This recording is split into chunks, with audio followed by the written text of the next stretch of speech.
Skoda Automatic Gearbox 01M. Now that the Skoda Octavia is available with an automatic gearbox, driving couldn't be easier. By simply selecting D and alternatively using the accelerator and brake, the gears change automatically. The driver is thus more relaxed and can concentrate fully on maneuvering the vehicle. If the subject of automatic gearboxes may be new to you, we've produced this video to help you understand how they work. It covers the operation, construction and fault diagnosis of the Skoda 4-speed 01M automatic gearbox, and it's in 3 sections. Section 1 explains the operation. Section 2 looks at the gearbox's construction. And Section 3 covers the maintenance and fault diagnosis. In addition to this video, 2 self-study books are available.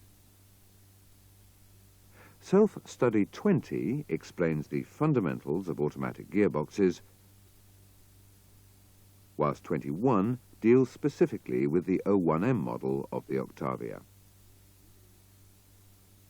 But please remember, the video and the self-study books can provide only an insight into the gearbox. You must always refer to the repair manual before working on the car.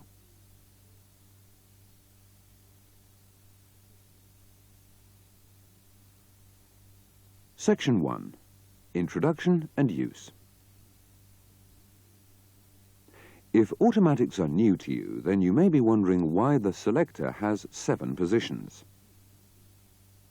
Let's explain. P is for park.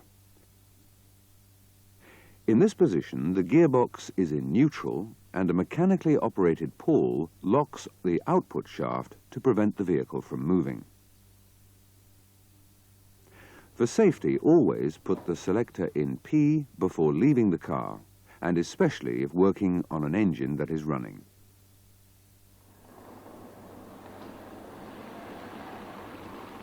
Only ever select P when the vehicle is stationary.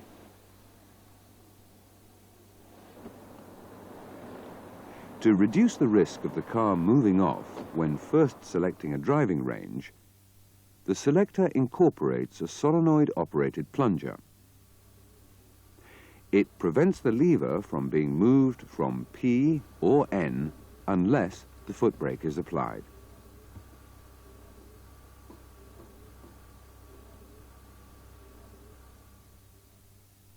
R is for reverse and thus requires no explanation. Incidentally, the selector's movement is relayed to the gearbox by a cable.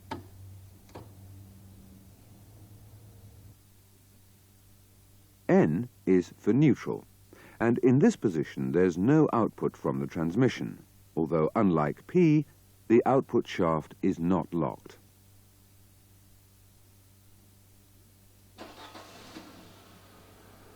In either neutral or P, the engine can be revved without fear of the vehicle moving. And they are the only 2 positions in which the engine can be started.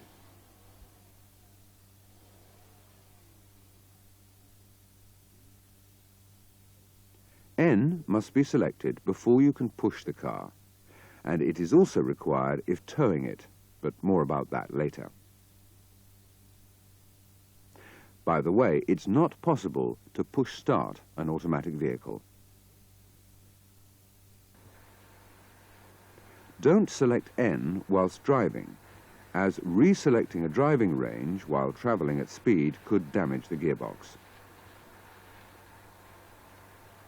In position D, which is used the most, the gearbox selects first when moving off, and then changes up to 2nd, 3rd and 4th at the appropriate times. Likewise, reducing speed causes the gears to shift down. Selecting 3 allows the gearbox to change up as far as 3rd gear only. Note, though, that in 3 the car can accelerate only up to the engine's maximum speed.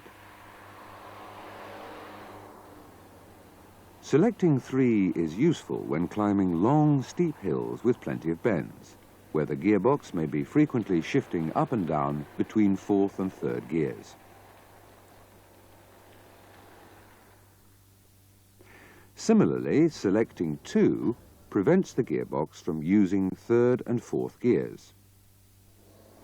You can use it in similar situations as for position 3, and to provide additional engine braking when descending long inclines.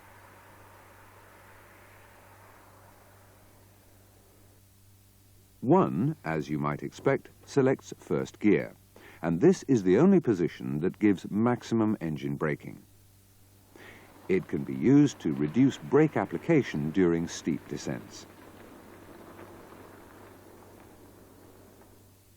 Remember, though, that 1st gear should only be engaged at speeds less than 30 kilometers per hour. For rapid acceleration, the gearbox has a kickdown function, triggered by pressing the accelerator firmly beyond full throttle. Depending upon road and engine speed, kickdown causes the gearbox to shift into a lower gear, and it won't shift up into the next gear until the maximum engine speed for that gear is reached. Note that when a driving range is selected and the engine is idling, the power flow is not fully interrupted. So, to prevent the car from moving, always apply the foot brake when waiting at junctions, etc.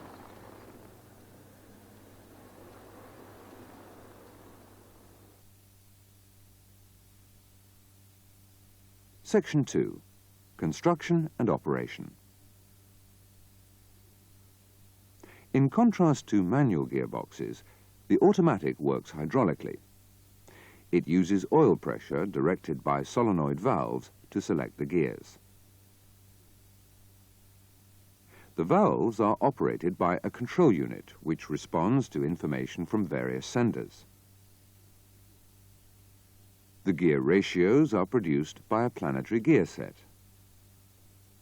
and a separate conventional final drive arrangement transmits the power to the drive shafts and road wheels. We'll start, though, by looking at the components in more detail, beginning with the torque converter. It takes the place of a conventional clutch and connects the engine to the gearbox. Its function is to allow engine torque to be progressively connected to the gearbox at low revs, like slipping the clutch on a manual gearbox, and to provide a virtually solid link at higher speeds. It has 3 main components: an impeller, which is part of the casing and is connected to the engine's drive plate, the turbine, it drives the gearbox, and a stator, mounted between the impeller and turbine. The stator includes a free wheel, allowing it to rotate freely in one direction and lock in the opposite.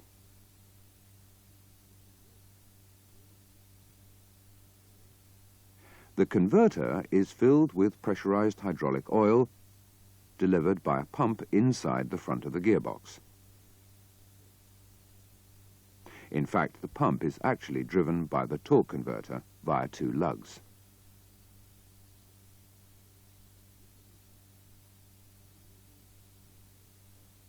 With the engine idling, only the impeller rotates.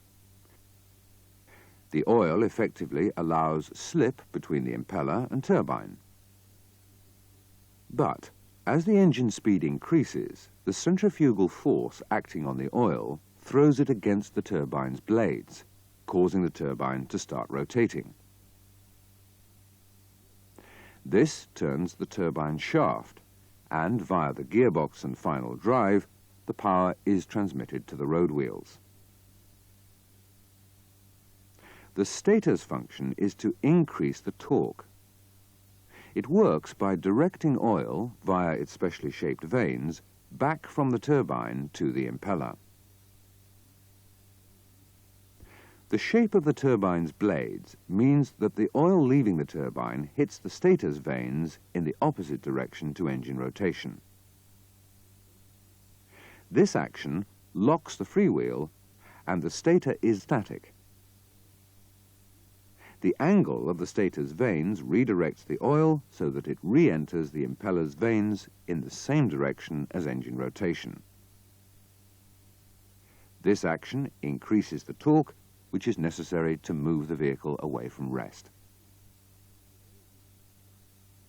As the turbine gathers speed, the oil leaving its blades begins to travel in the same direction as engine rotation. The oil then strikes the opposite side of the stator's vanes, causing it to freewheel and become ineffective. Because the torque converter is a fluid coupling, there is always a difference in speed between the impeller and turbine, known as slip. At most speeds, the slip is desirable, but at high speeds it's inefficient. To overcome this inefficiency, the torque converter of the Octavia has a lock-up clutch. When activated, the turbine is engaged with the casing, providing a solid coupling between the engine and gearbox to eliminate slip. The result is reduced power loss together with improved fuel consumption and performance. The lock-up clutch is operated by hydraulic pressure directed to it at the correct time by a solenoid valve. Lock-up can occur in any gear depending upon load and speed. The hydraulic pressure for the gearbox is delivered by a crescent-type pump, and an external heat exchanger helps to keep the oil at operating temperature. The pump supplies the valve block, from where the pressure is distributed to the torque converter, clutches and brakes, which select the gears.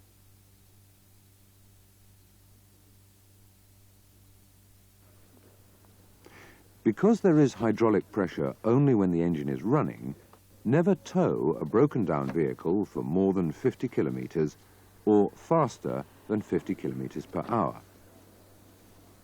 Otherwise, due to lack of lubrication, the gearbox can be damaged. Likewise, avoid towing the car backwards, or the planetary gears will reach such speeds that they will be severely damaged. Let's now consider the main internal components of the gearbox. The planetary gear set provides all the gear ratios. It consists of large and small sun wheels, short planet gears, long-stepped planet gears, the carrier, and ring gear. All gears are in constant mesh, and the different ratios are selected by driving and holding different elements of the gear set using various brakes and clutches, which we'll look at later.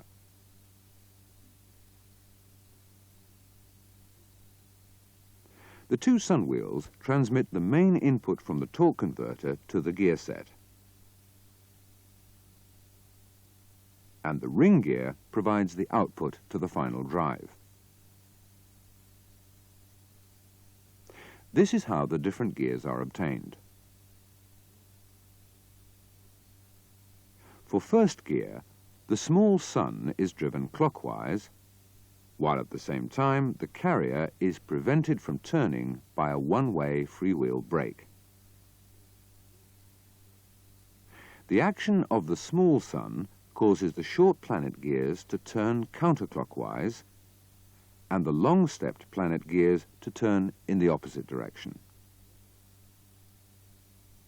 In turn, the ring gear rotates clockwise, and as a result of the several gear reductions, first gear is obtained.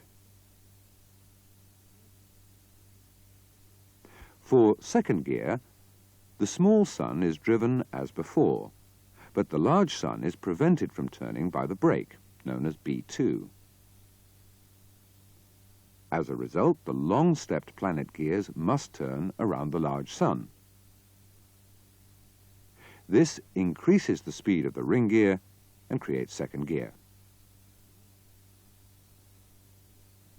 For third gear, the small sun and the carrier are driven together. Because this applies opposing forces to the planet gears, the assembly locks and rotates as one component, and at the same speed as the input shaft. Fourth gear, which is an overdrive, is obtained by driving the carrier, while at the same time the large sun is prevented from turning by brake B2. This causes the long planet gears to rotate faster around the large sun, causing the ring gear to increase speed.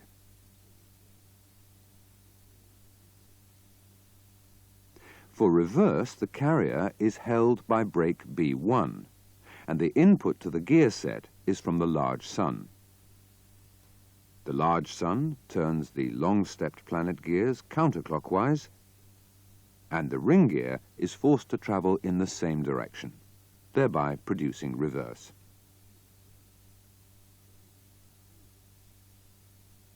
As mentioned earlier, the driving and holding of the different planetary components is made by hydraulically applying various brakes and clutches.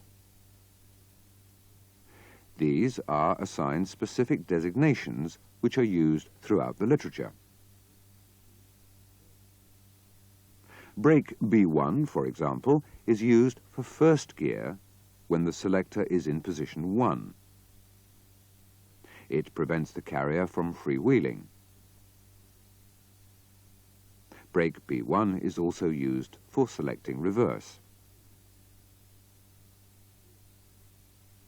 Brake B2 is used for second and fourth gears, and when applied, stops the large sun from rotating. Clutch K1 is used for first, second and third gears. When engaged, it causes the gearbox's input from the torque converter to be directed to the small sun.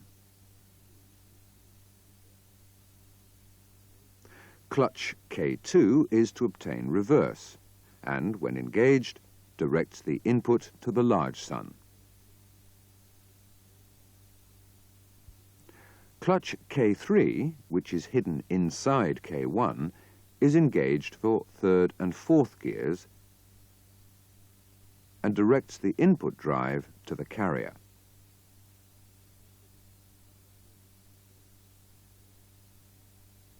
The clutches and brakes are operated by oil pressure directed to them at the appropriate time by solenoid valves within the valve chest.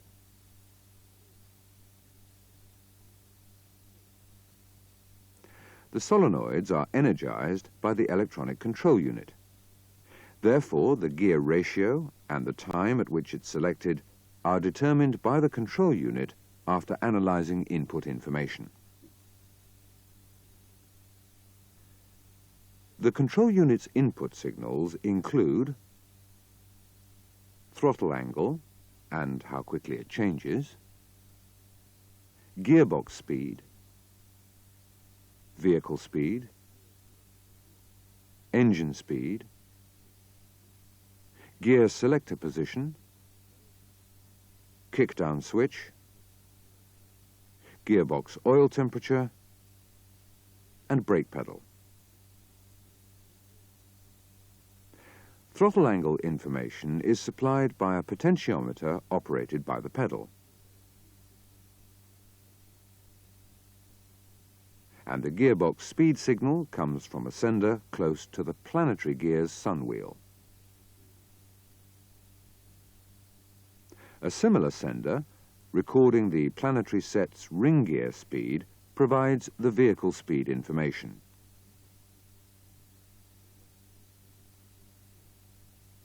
Engine speed information comes directly from the engine control unit.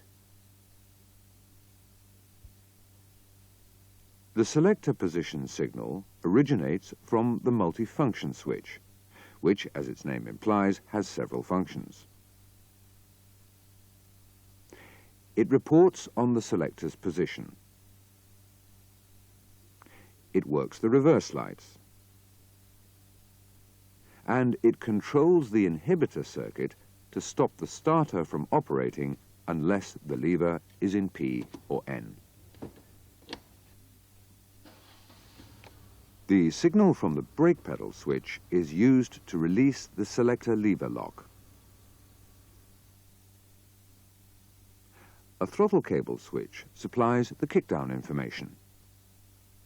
Its contacts close on pressing the pedal beyond full throttle. For maximum engine power, kickdown also switches off the air conditioning compressor for up to 8 seconds. The control unit uses the signal from the gearbox oil temperature sender if the oil exceeds 150 degrees C. It reacts by applying the torque converter lockup clutch to eliminate slip, thereby reducing oil temperature. Under extreme conditions, such as towing, a lower gear is also selected to reduce load further. A point we haven't yet mentioned is the connection between the engine and gearbox control units, allowing them to talk to each other. This means that the engine control unit can detect when the gearbox is about to change gears. Thus, at exactly the right moment, it momentarily retards the ignition timing to reduce engine torque and smooth the gear shift. Having received and analyzed the input signals, the control unit generates output signals for the 7 solenoid valves. These direct hydraulic pressure to the clutches and brakes, ensuring that the right gear be selected at exactly the right moment. There are more details about the valves and their operation in the self-study book. In addition to the solenoid valves, there's also a mechanical valve. It's moved by the selector lever and can engage first, reverse, and third gears, as well as park and neutral, and thus has an important function.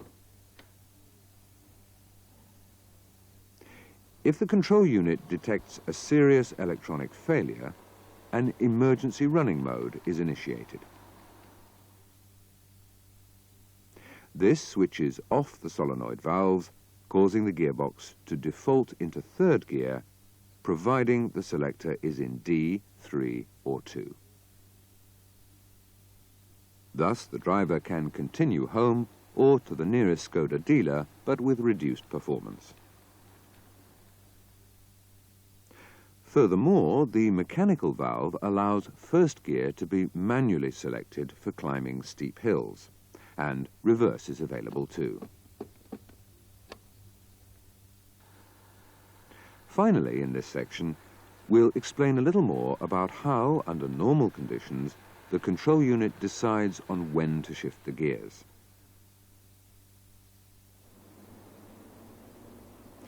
Due to its advanced design, it includes an adaptive gear shift program that adapts to the most recent driving style. It can even recognize load increases caused by hills, towing, and headwinds. Various driving styles were used as the basis for the gear shift program, featuring fuzzy logic control. Fuzzy simply means indistinct. For example, instead of just a sport and economy program, fuzzy logic enables a variable gear shift pattern to be selected depending upon how quickly the accelerator is pressed. Pressing it slowly causes an economical shift pattern to be adopted, while moving it quicker selects a more sporty gear change style.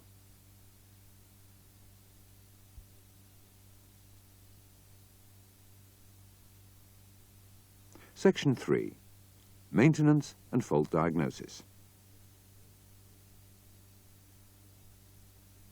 Other than checking these separate oil levels of the final drive and gearbox, little maintenance is required. The final drive oil level is checked by using the speedometer drive as a dipstick. It's filled for life with automatic transmission fluid, known as ATF, and the level's correct when it's up to this mark. The gearbox is also filled with ATF, but unlike the final drive, it does require changing at the recommended intervals. The correct level is critical, as too much or insufficient oil can cause damage. The combined oil level plug and drain tube are on the bottom of the sump.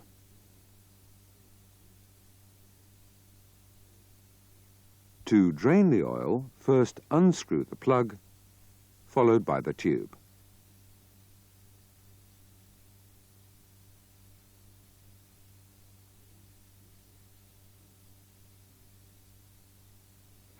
Once drained, refit and fully tighten the tube, but only hand tighten the level plug.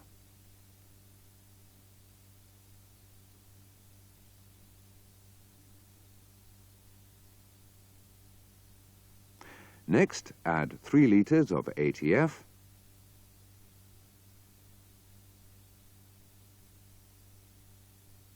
start the engine and leave it idling. To ensure that the oil has circulated to all parts of the gearbox, apply the brakes and move the selector through all the driving ranges. The oil level is checked with the engine idling and the selector in P, making sure that the heater and air conditioner, if fitted, are switched off. Because the level can be checked accurately only when the oil is at 30 degrees C, the VAG 1552 must be connected to display the temperature.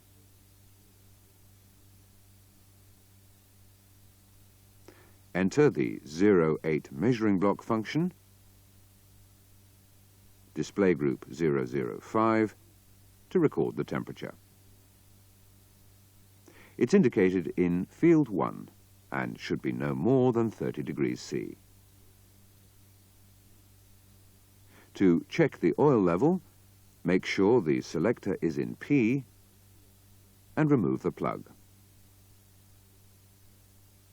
If ATF flows out, allow the excess to drain off before replacing and tightening the plug.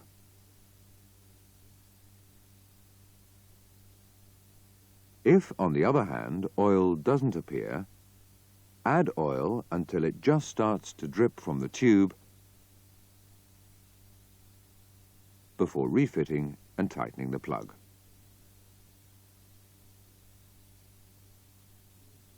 Even when checking the oil level at a routine service, the temperature must always be measured first.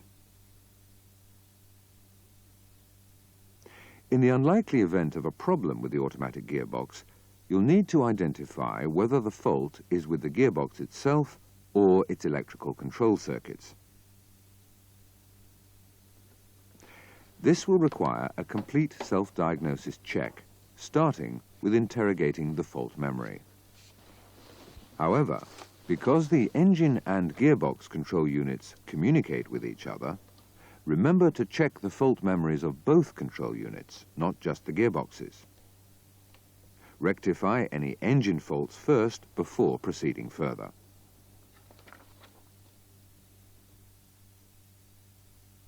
The automatic gearbox's address code is 02. Having entered it, these functions are available. 01, interrogate control unit version. 02, interrogate fault memory. 04, basic settings. 05, erase fault memory. 06, end output. And 08, read measuring value block. Checking the identity of the control unit using function 01 is particularly important when fault finding. It displays the control unit's part number, the gearbox type, and the control unit's software version. The following 5-digit code is currently of no significance, and the final number relates to the dealership code, which is programmed into the 1552 by the dealer. Compare the readout against the specifications in the manual to confirm that they're correct. Most self-diagnosis functions are similar to other systems and are probably well known to you. So in this video, we'll explain only the items that are somewhat different. Like, for example, the 04 basic setting function, which resets the control unit's learned values. The 04 function must be initiated after adjusting an accelerator cable, exchanging a throttle valve control device, engine or gearbox control unit, and after replacing a gearbox or engine assembly. It's also important to follow the correct sequence. With the throttle pedal at rest, select function 04 and enter display group 000. Next, fully depress the accelerator to the kickdown position and hold it there. Wait at least 3 seconds, then press the arrow key and release the pedal to complete the sequence.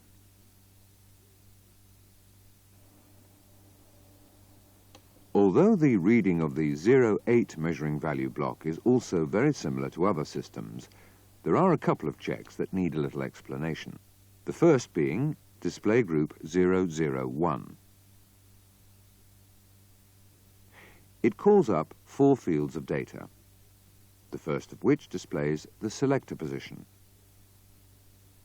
It should correspond to the actual selector position, providing the multifunction switch and its wiring are okay.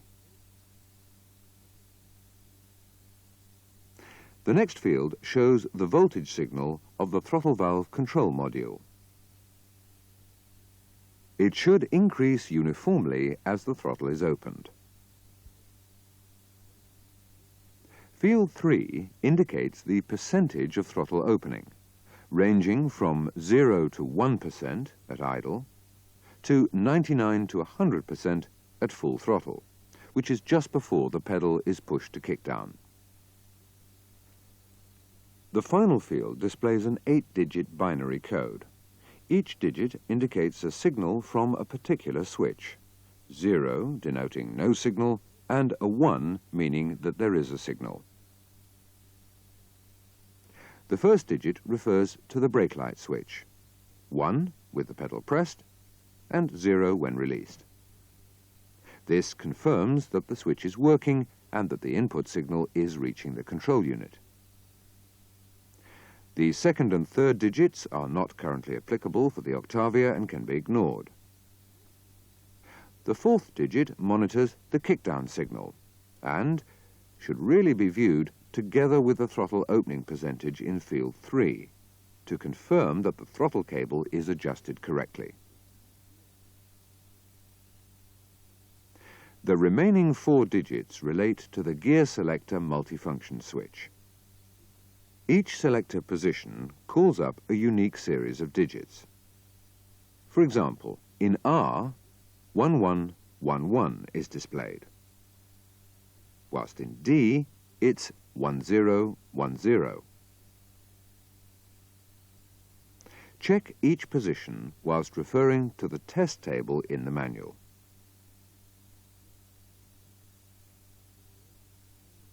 If any of the digital values differ to those specified, refer to the final column in the test table, which lists the next action to take.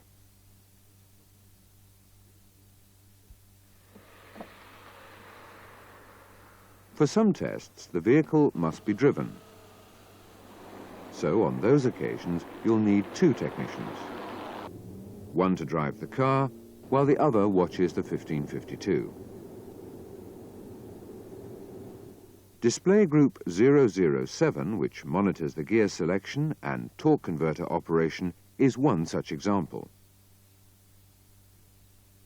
Once again, 4 fields are displayed. Although the repair manual does explain what the values identify, it can at first be a little confusing, so hopefully this explanation will be useful. Field 1 is the currently engaged gear. If an M accompanies the designation, it denotes the torque converter's lock-up clutch is engaged and the converter is functioning as a solid coupling. Alternatively, an H indicates the clutch is not activated and the torque converter is operating normally. A plus sign means the engine speed is greater than the gearbox input speed. This is to be expected during acceleration because due to hydraulic slip, the torque converter impeller will be rotating faster than the turbine. Conversely, a negative sign means the engine speed is slower than the gearbox's. This will occur during deceleration, when the turbine will be rotating faster than the impeller. Field 2 actually displays the difference in speed between the impeller and turbine, and is used to confirm the operation of the lock-up clutch. The figure must be viewed together with the value in Field 1 while accelerating. In any gear, with an H displayed denoting the torque converter is functioning, the value in Field 2 should be between 0 and the vehicle's stall speed of 2,300 to 2,500 RPM. You'll find the stall speed, which is the maximum permissible slip between the impeller and turbine, in the shift mechanism part of the manual. Once the converter's lock-up clutch is engaged, indicated by an M, there should be virtually no slip. This can be verified by driving with the engine speed held steady between 2,000 and 3,000 RPM. The difference in speed should be no more than 130 RPM. The final 2 fields record engine revs and throttle angle and are self-explanatory.